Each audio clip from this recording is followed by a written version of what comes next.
Question number 1 है, in triangle ABC right angle at B, यानी एक कोई ट्रायंगल एबीसी जहां पे राइट एंगल बी पे बन रहा है, जिसमें A B equal to 24 centimetre given है, जबकि B C is equal to 7 centimetre.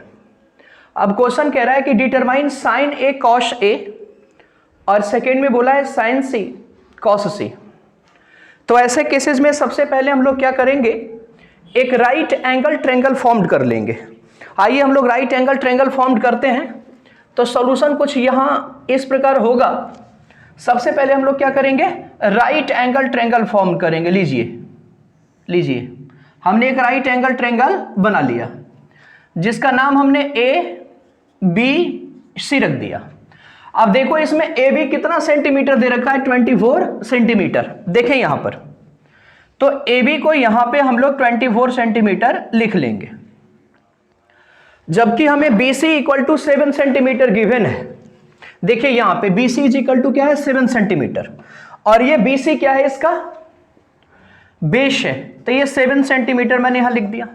और एक बात और है कि यहां पे देखो इस बातों पे यहां पे राइट एंगल ट्रायंगल बन रहा है, इन्होंने यहां बोला है राइट एंगल एट बी।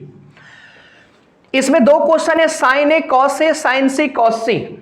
इसके लिए सबसे पहले हमें क्या करना पड़ेगा, हमें ए बी यानी पी दिया हुआ है, जबकि बी दिया हुआ है, हमें एच निकालना पड़ेगा। यानी पाइथागोरस थ्योरम का इस्तेमाल करते हुए हम लोग क्या निकाल लेंगे, एच निकाल लेंगे। तो एच कैसे निकालेंगे मेरे भाई, देखना जरा। इसमें सॉल्यूशन कुछ इस प्रकार से होगा कि H square is equal to P square और प्लस बी स्क्वायर है। हम लोग क्लास 6 से ये जो है पाइथागोरस थ्योरम पढ़ते आ रहे हैं। यानी हाइपोटेनस कितना हो गया हमारा, ए सी, यानी ए सी का whole square is equal to P कितना है, ए बी का होल स्क्वायर, जबकि बी फॉर बेस यानी बी सी का होल स्क्वायर हो जाएगा। अब देखो ए सी के जगह पर क्या है, कुछ भी नहीं है, तो ए सी का होल स्क्वायर ए सी स्क्वायर कर देते हैं, जबकि ए बी कितना है 24, तो यानी 24 का होल स्क्वायर, जबकि बी सी हमारा 7 का होल स्क्वायर है। तो हम लोग ए सी स्क्वायर इज इक्वल टू क्या लिख सकते हैं, 24 का स्क्वायर करोगे तो 576, और जबकि 7 का स्क्वायर करोगे तो 49 होगा। आगे हम लोग क्या करेंगे, ये ए सी स्क्वायर इज इक्वल टू, अब देखो इस 576 को 49 से ऐड कर लेंगे तो रिजल्ट विल बी 625। अब ये देखो अगला स्टेप क्या होगा, ए सी इज इक्वल टू, अब ये हमारा स्क्वायर है, इस तरफ क्या चला जाएगा स्क्वायर रूट में, जबकि हमारा ए सी का रिजल्ट कितना आएगा 25 सेंटीमीटर। यानी मेरा कहने का मतलब यह है कि इस प्रकार के क्वेश्चन को अगर हम लोग करते हैं तो सबसे पहले किसी भी राइट एंगल ट्रायंगल का पीबीएच फाइंड आउट होना चाहिए। हालांकि मुझे ये बोला नहीं था निकालने के लिए, हमें निकालना पड़ेगा। हमारी ये लाचारी है कि बिना निकाले हुए हम साइन ए कॉस ए वगैरह की वैल्यू नहीं निकाल सकते हैं। तो एसी कितना है 25 सेंटीमीटर, देखो हमने यहां पे लिख दिया।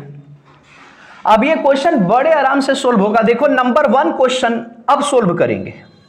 क्या बोला इन्होंने, साइन ए बता दो। तो देखो सबसे पहले साइन ए यानी साइन थीटा का फॉर्मूला होता है P अपॉन H। तो साइन थीटा की जगह पर ए है, यानी एंगल हमारा ये बन रहा है। तो इसके अनुसार साइन ए यानी एंगल हमारा यहां बन रहा है, तो इसके अनुसार P क्या होगा, इसके सामने वाला यानी 7, जबकि हाइपोटेनस तो सेम होता है 25 सेंटीमीटर। इसका आंसर हो गया। देखो हम लोगों ने पढ़ा था कि अगर एंगल यहां बने तो परपेंडिकुलर बेस हाइपोटेनस ये होगा, अगर एंगल यहां बन जाए तो सेम बातें होंगी, पी बी एच यानी परपेंडिकुलर बेस और हाइपोटेनस रहेगा। लेकिन अगर एंगल यहां बन जाए तो हाइपोटेनस तो सेम रहेगा, लेकिन जो बेस है वो परपेंडिकुलर हो जाएगा, और जो परपेंडिकुलर है वो क्या हो जाएगा, बेस हो जाएगा। इसलिए साइन ए की जगह P अपॉन H यानी इसके सामने वाला P हो जाएगा 7, और H तो है ही।